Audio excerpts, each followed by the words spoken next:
हज़रत अबू उबैदा बिन अल जर्राह। हज़रत अबू अब्दे इब्तिदाई दौर में इस्लाम लाने वालों में से थे। जब कुफ़ार मक्का ने मुसलमानों पर जुल्म और सितम शुरू किया तो उन्होंने बड़े सब्र और इस्तिकामत का मुज़ाहरा किया।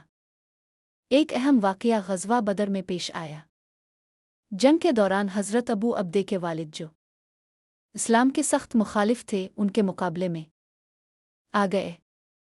अबू अब्दे ने अपने वालिद को बार बार समझाया कि इस्लाम कबूल कर ले, मगर वो ना माने। आखिरकार जब उन पर हमला किया गया तो अबू अब्दे ने दिफा में अपने वालिद को कत्ल कर दिया। ये वाक़या इस्लाम की महब्बत पर रिश्तादारी के गालिब होने की एक अजीम मिसाल है। रसूल ने उनके बारे में फरमाया, हर उम्मत का एक अमीन होता है और मेरी उम्मत का अमीन अबू उबैदा बन अल जर्राह है। हदीस सही बुखारी।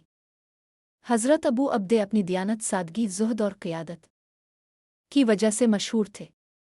हज़रत उमर ने फरमाया था, अगर अबू उबैदा ज़िंदा होते तो मैं उन्हें खलीफा बनाता। वफ़ात। हज़रत अबू अब्दे ने ताउन अमवास शाम में फैली वबा के दौरान 639 में वफ़ात पाई। उनकी उम्र इस वक्त तकरीबन 58 साल थी।